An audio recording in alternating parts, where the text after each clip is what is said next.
Facebook.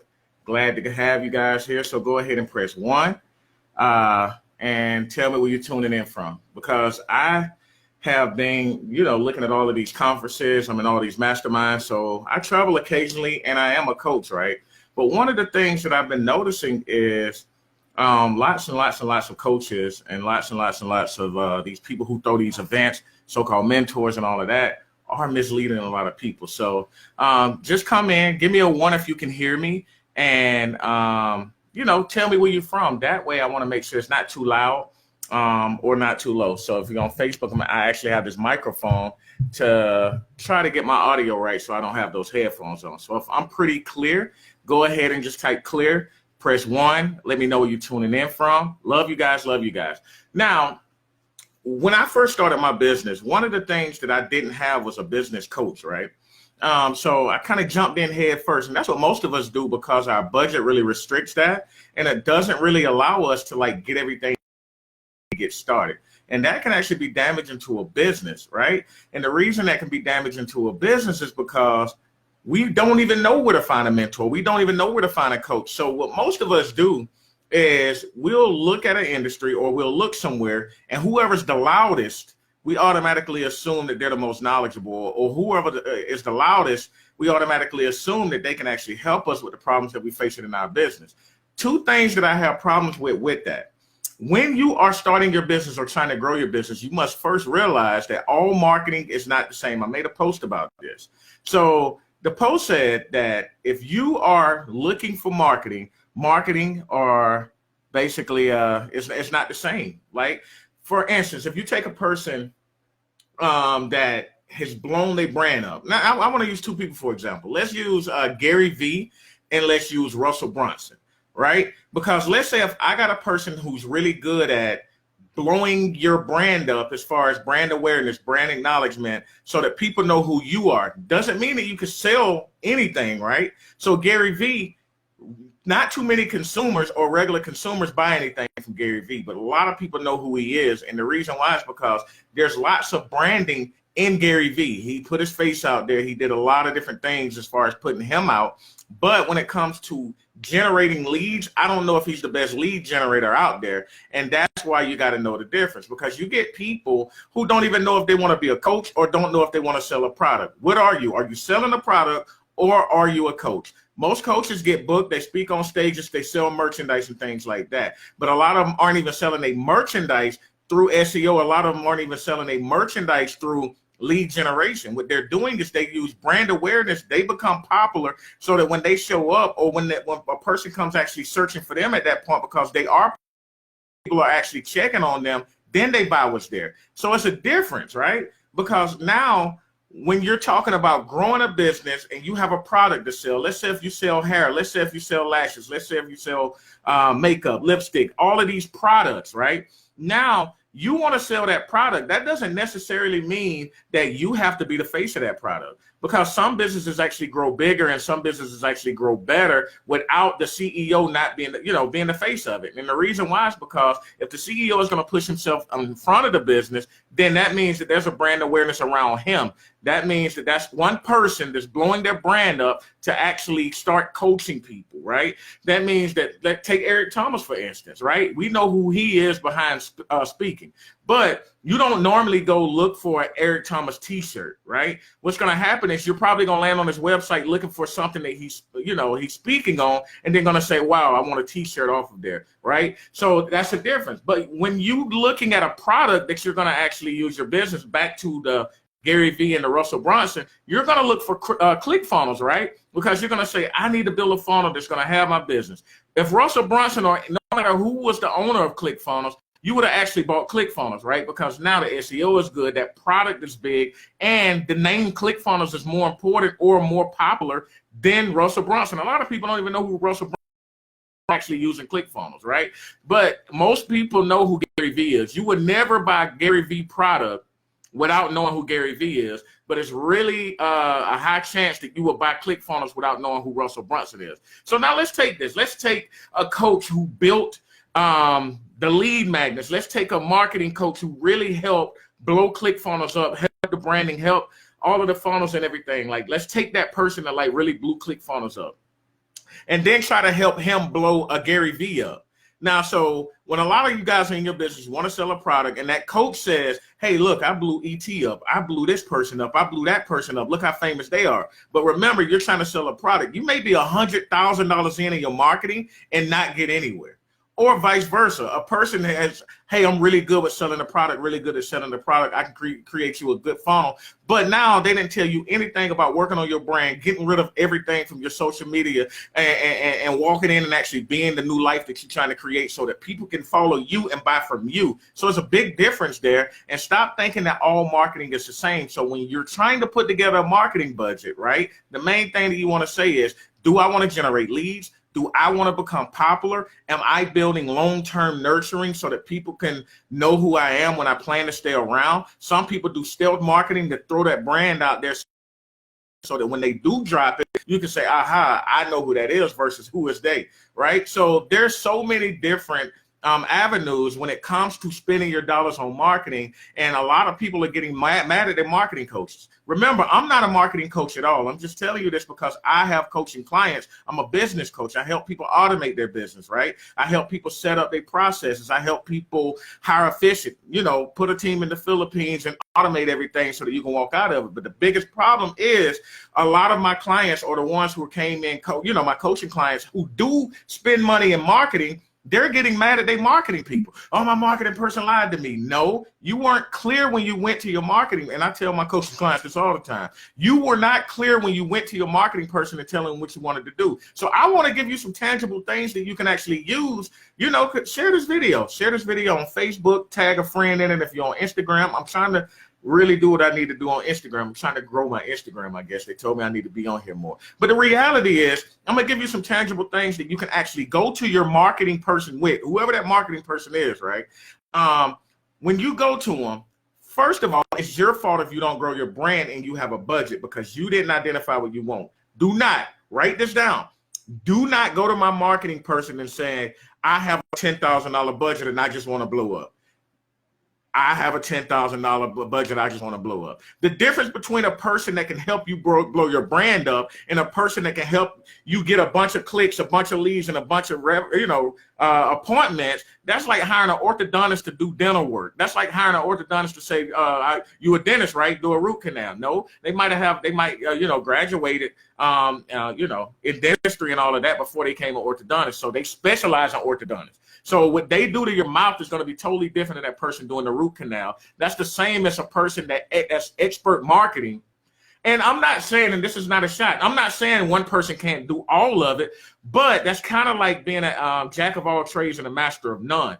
The bigger companies and the people who are blowing their brands up, at any given time, I got 2 to 3 marketing experts working on something for me, but they're not working on the same thing, right? So when you go to them, what's your first goal? So write this down. What is the first thing that I'm trying to do with my business? And that's what a lot of people don't think. They think I heard this marketing guy said that I put $1 in, get $3 out. They forgot to tell you about body in the business, building organized documenting and delegating and having the processes set up to make sure that you can fulfill it. There's so many coaches out here telling you, hey, sell it and get $15,000, get $30,000 and sell it for high. People will pay it, but they don't teach you fulfillment. So they're teaching you how to sell something for $20,000, $30,000, but none of these Grant Cardones and none of these, and there's no knock at them because they beast at sales, right? But the problem is none of them are really teaching you. None of them are really teaching you how to fulfill. How are you going to fulfill the product that you're going to put all of these people in the funnel for to make sure that they're going to like the product that you gave them or the service that you gave them to tell somebody else so that it's cheaper to run somebody else through that funnel through word of mouth? And that's what a lot of people are doing. So now if I want to start my business, I'm going to put a process in place to what kind of business I have. Let's say if I have a restaurant, my biggest goal is getting people in the door. If I know my food is good, then that means that all they got to do is buy it. Or all they got to do is try it. If they try it, they're going to like it, they're going to buy it. But now the problem is getting them in the door to buy it or getting them in the door to try it. It's so many times that you done went through the middle of the mall, that little Asian lady, and there's no, I'm not saying, I'm just saying this Chinese restaurant, they I'm not trying to sound racist or anything. I have to throw that disclaimer out there, but it's a lot of Asian people that work in the Chinese restaurants in the mall. A lot of times they throw that old thing out there on a toothpick and say, try it, try it. A lot of us, probably only 2 out of 10 people try it.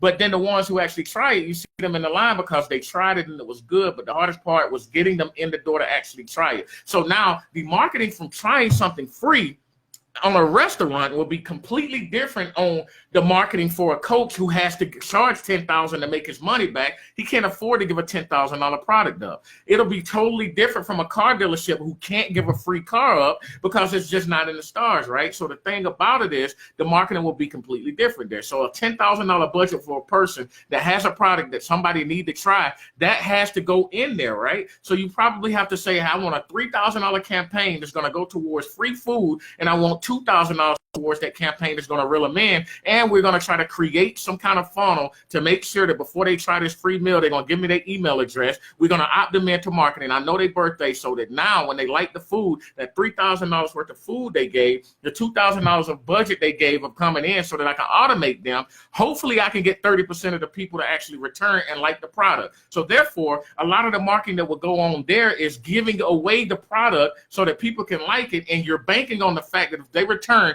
2 more times, now you done made your money back from the product they're going to buy, and you done made your money back from the free. So you have to make sure that those numbers are right, and you got to make sure that the marketing and everything is right to make them return 5 to 10 times. That's why when you start seeing these things pop up, you start seeing these restaurants add club night. You start seeing these restaurants add a DJ. They start adding things. That's called optimizing your audience to where now I can keep my audience coming back. The ambiance is good here, so they'll stay, right? And then so now, what if your goal isn't to have people coming back 5 to 10 times, right? Wendy's will market to get you to come back 5 to 10 times a year, right? Or Wendy's might market, or Taco Bell might market to get you to come back 5 times a month because you don't have time to cook. But if you go to STK, or if you go to Kevin Rathbun's Steakhouse, where it's real high end, they're probably lucky to get you 2 times a year. So that when you go to STK, they're marketing to keep you there for about 2.5 hours, so that you order a lot of things, so that your tip is big, so that bill is nice, right? Because you're going to pay $300, $400, maybe $500 when you go in there, and they know that that's not going to be something that you're going to come back 3-4 times a month. So they will set their marketing and their ambiance to make sure that the money they're going to lose from a lot of people coming in, that they have you sitting in there 2.5 hours. Now, when you're sitting in there 2.5 hours, you're going to buy the steak, you're going to buy the lamb chop, you're going to buy the cauliflower steak that's all vegan, right, for the vegan people, and you're going to pay a lot of money. So the thing is a person that markets for Wendy's will probably not be successful in marketing for a STK Steakhouse, right? Or Ruth's Chris, right? Let's just take it down to Ruth's Chris, right? So a person that markets somewhere like that, like a McDonald's, won't be able to market for a Ruth's Chris, right? So now let's take a barber, let's take a beautician and things like that. The whole goal is to get lifetime clients, to get you moved here, you moved there. Now their goal is to make sure that if you come in here and I cut you up, now I got you, because they know, especially in the African-American community, once you get a good barber, it's a wrap. He gonna have to die before you leave him, or you're gonna have to move. So the thing is now I have to make sure that you're here. And if you're here, guess what?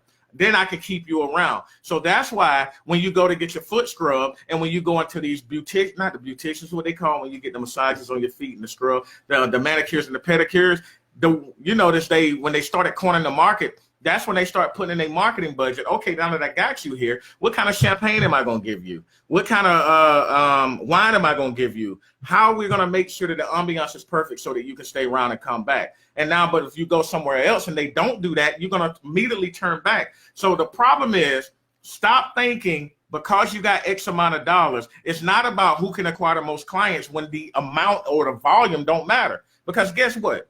What if STK, a place that you're going to sit down for 2.5 hours, a place that is almost impossible to get reservations, a place that probably 100 people throughout the night can go visit? Why in the world would they market for volume? They're not marketing to get 1,000 people in the door. They're marketing to fill that 100 people, to make them stay and to make them spend top dollar, to make sure that that menu is optimized, make sure that the ambiance is good so that nobody is rushing out of there, right? So it's not all the way. Stop going and saying, I'm going to go to a training to get 1,000 leads. Now, think about this.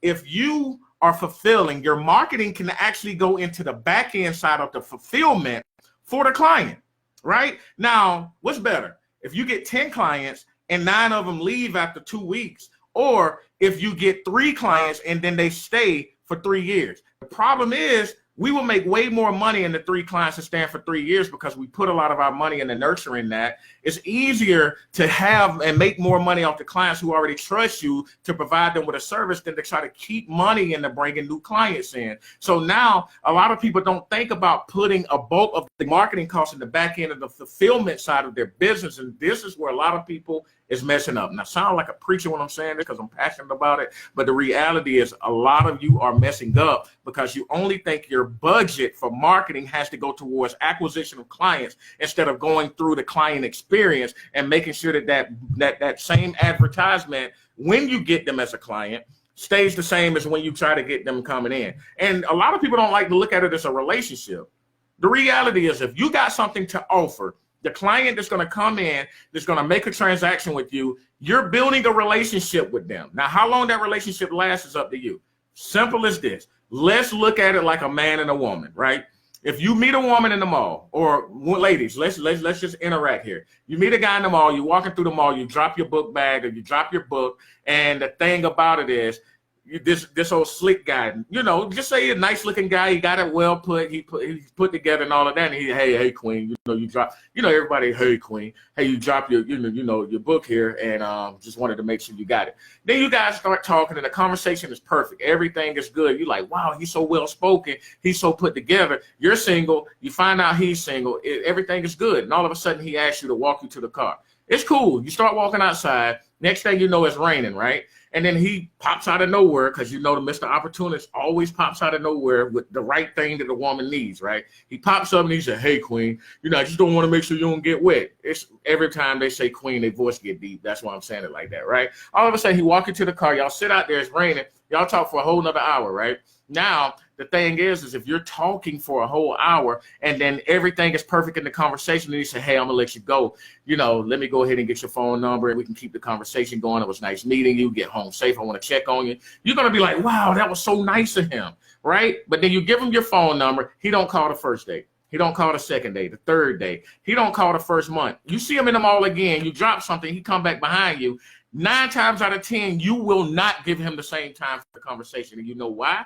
Because he played with your time. So the thing is let's say if you get a person that's going to come in with your business based on something that you're offering and you stop offering that, do you think those clients are going to stick around? You have to be consistent. I would automatically put more money in the back end for acquisition for my clients so that they can bring in more clients. What if your budget was set towards you putting towards an affiliate program so that when they come in, I can market my affiliate program for them to let them know that they can get paid in the program. And then now they bring 5 people that I don't have to put in my budget because they're out there working and I have incentives already set that I can afford. I wouldn't even say lose, but afford to allocate towards that affiliate or referral program so that they come in. Completely different than saying I want to go out there and I want to put this ClickFunnels account together. I want to make $1,000 or whatever, get 1,000 clients. So now it goes back to figure out what you want to do in your business. What is your business? That's why I always talk about body in your business. BODD. Build, organize, document, delegate. Every time you see somebody who's the face of their business, they've already delegated the handoff and the regular day-to-day tasks to somebody else so that they can remain the face of their business, right? The people who haven't mastered that yet are still in the rat race, right? They're still in the business day-to-day. They can't get out of it. So first, build. This is the B part of the body, right, of BODD. Build. What is your product? What is your service, right? If you're a restaurant and your product is that hamburger, you got to build a good hamburger. Perfect that hamburger, get it right? You want to build it. You want to organize it. You want to have a menu that's organizing everything. Where does everything go on this burger? How do we store it, right? So when I got my first job, it was at Wendy's. I watched a video. I started at 3:30 watching a video at Wendy's on my first job. By 5:30, I was on the grill. The thing is I learned the whole process that was able to be delegated off to me without a human interaction there. So now you want to build that burger, You want to organize it to make sure that, hey, you got to store the pickles here. You got to store the cheese here. Everything has to be cold here. Those are the processes. Then you got to document it. So now everything is documented. When you come in, hence that video that started the training when I got hired at Wendy's, you have to document it. Step one, it's called an SOP, right? Standard operating procedure. It don't matter if you got a business or product or a service, right? So now what you then did is you built it, which is the product. Now, if you add in fries, you build that station, you build every station, right? Then you organize it, then you document it, and then you delegate it. So once you delegate it off, person can watch a video, and then now they can take over the task from you. Our biggest failure is we would get to where a lot of clients I'm coaching, I got a client that's hitting $400,000 this month, right? The problem is they don't know when to stop working, though. And these are facts. I can get them to actually do testimonials. I'm not on here talking. A lot of people say they got millionaire clients. You never see about them, right? But the reality is the ones that's making $1 million, I don't see any different habits, right? Which means that the ones who aren't, it just means that they haven't hit their stride yet. But the thing about it is, if you can't get out of your day-to-day, then you won't ever grow your business. So this is our problem. We would get to where we create a product and we would say, man, I'm making $2,000 a day. Let's do the math here. Or I hate math. Well, no, just $2,000 a day, right? Now they're working 10-hour days. That means that they've created something. They built something that's making $200 an hour. They built it.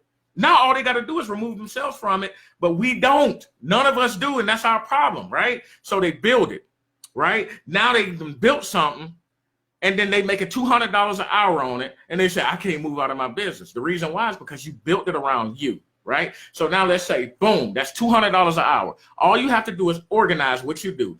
Put it in a folder, record it, make sure that the step-by-steps is here. When you're on the phone with a client, record the phone, the screen, right? Record the audio, put it in a folder, make sure it syncs up, make sure it matches, and then boom, put some kind of, talk about it. Like, hey, this call I did this, what can be done better? Put a test thought about it, right? Now document it, right? Once it's documented, you got a step-by-step. Now, when you delegate it, you come and you hire somebody. So now we're worth $200 an hour, and then we say that, oh, I want to free up time because I'm working 10-hour days. Let me hire somebody at $8 an hour that's going to come in here and do the job. You know where you're going to fail at? Because you're thinking that in that 8 hours that they're going to work is only going to cost you $64. Because what most of us do is we go from building to delegating, we forget to organize it, we forget to document it, and then we think that we have a program that I need to create a training program, or this person just don't get it. They don't get it because you didn't give them anything to get. And I failed my own employees by this, and I'm living proof of when it don't work, you will get people that are crappy, and it's not because of them, it's because of the pipeline that you set or didn't set. So now, what you think you're doing is paying them $10 an hour. Let's say $10. You're going to say, it's only costing me $80 a day to train them. The reality is costing you $80 plus the $20, plus the $200 an hour. So now it's not costing you $80 to hire them. It's costing you $1,600 or $2,000, right? Or $1,600 because it's 8 of that 10 hours that you're working. It's costing you $1,680 a day to train them because you couldn't remove yourself out of it before you started training them. Now, remember, the employee builds and improves the program. If they improve it, they get supervisor. If supervisor improves it, they get management, right? Now, the thing is done is better than perfect because perfect never gets done. Our problem is we want to make sure it's perfect, so we never get out of the way from it, right? So the problem is, let's just get it done. Let's just get a product out there. We can always optimize it. Bring somebody in when it's time to hand it off. Once it's time to delegate, you already moved over to a next part of the business. They're sitting there going through the little training. They're going through everything, the step-by-step, the SOP, and their whole goal is to perfect it. If they don't, they out the door. If they keep it the same, then somebody else going to get hired, come around them, and get promoted over them, right? So if they improve the program in that aspect, they get promoted to supervisor, right? What you're going to do is base 4. You're going to bounce around the company and build out these SOPs, promote yourself up all the way into the CEO. So a lot of us are failing ourselves because we left the freaking job that we were working and we were fighting for a supervisor position. We got looked over. Now we want to call ourselves a CEO. The reality is you built a $10 million company and you was ready to go on vacation or ready to give it up and say, hey, I'm going to travel the world now and turn my company over. I need to hire a CEO that's going to come in and take over. Would you hire a CEO that just left a job that wasn't even a supervisor? No. Reason why is because you don't trust them. They don't have experience, right? So why in the world are we walking into our business hiring ourselves as a CEO when there's so many positions? How in the world can I hire myself as a CEO and hire a person at the bottom level? Now I haven't even went through and promoted myself up into the positions. If you treat it like when you left your business, build those positions out. You have SOPs in place that people can come through, because done is better than perfect. Perfect never gets done. They can come through, improve the processes, get promoted up. You promote yourself up in the manager. You promote yourself up in the VP, COO, CEO, now out the door. And now you have a whole SOP all the way down the pyramid into your company.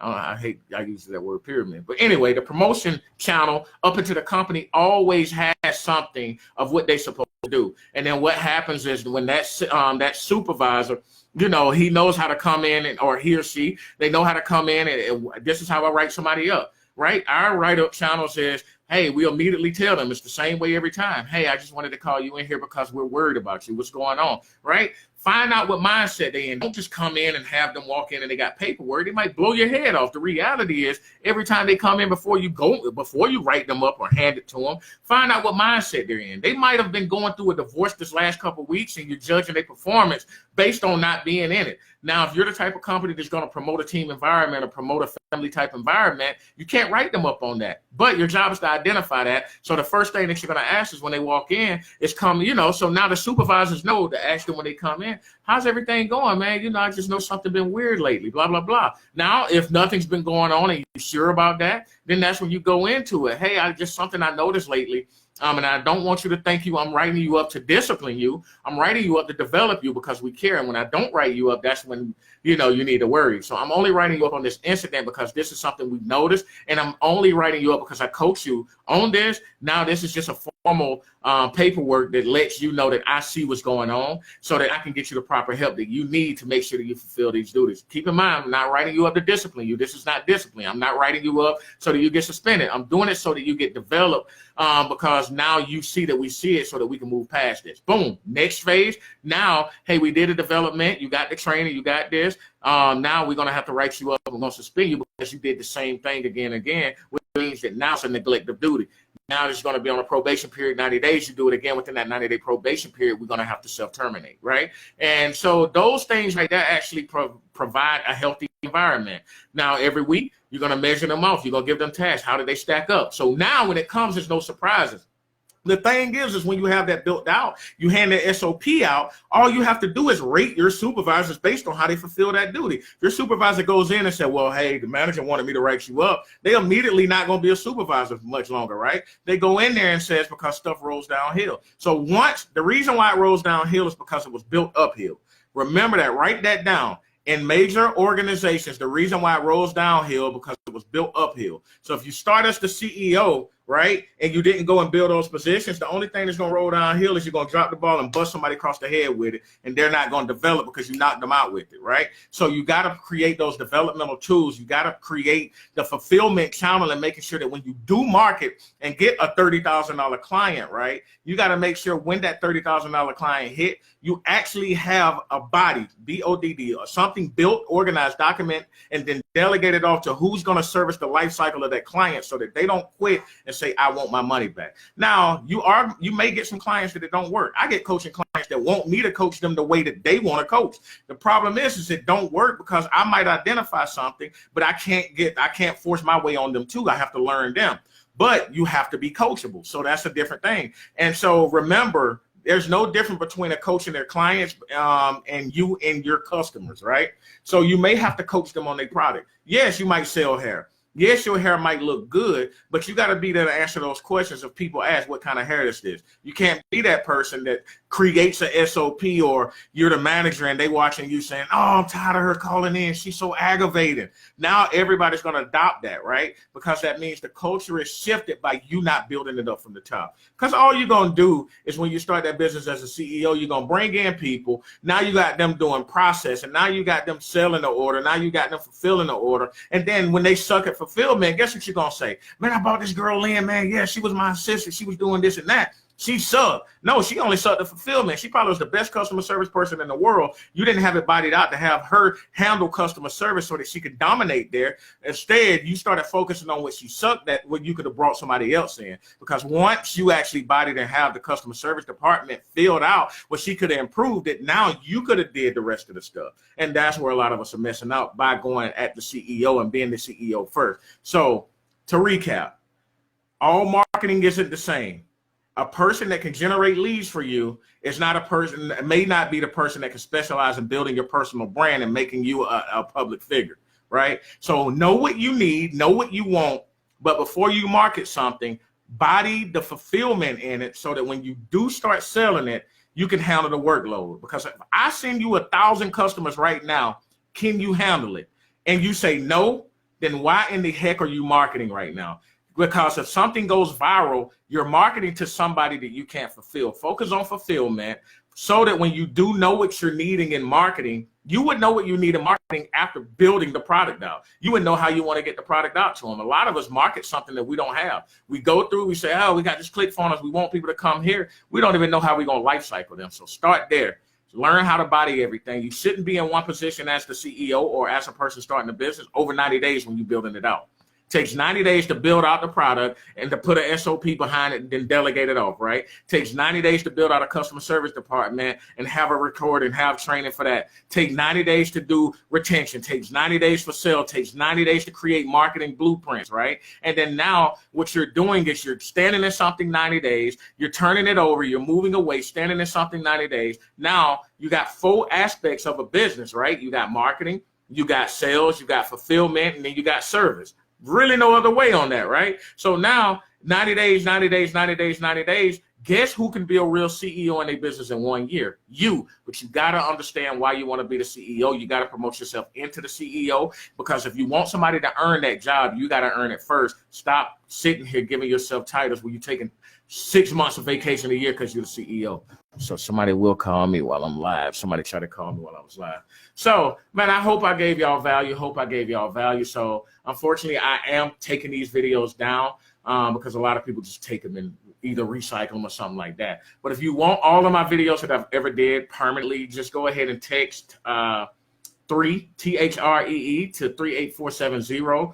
Text the word 3 THREE to the numbers 38470, and I'm gonna have a little conversation with you, and I can, put you with, make sure you get all the content that I recorded that I had to take off Facebook because it was just sitting there. So I'm gonna be going live, but I will no longer just be letting my Facebook live videos like sit up, and I'm gonna start giving you content. I might go live every hour on the hour, who knows, right? Anytime I get something inside me to knock content out, I'm gonna give it. So inbox me what content y'all want me to cover.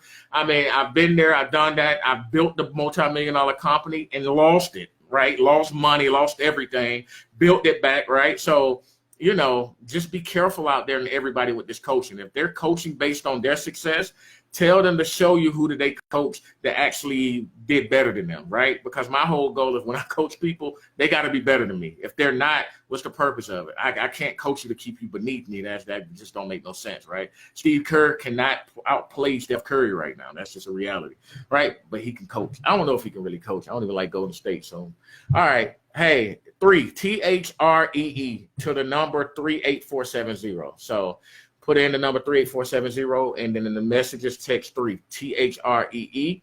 That way I know who my content is going to. I know who is going to actually appreciate that content, and people aren't just saying good info.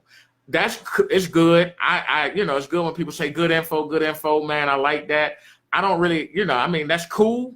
But if you're not using this info to implement and build your brand, it's just a waste of time. So save that good info, save that thank you and all of that if you don't plan on implementing anything. But if you do, I'll take that thank you and I'll take that good info any day. I love y'all.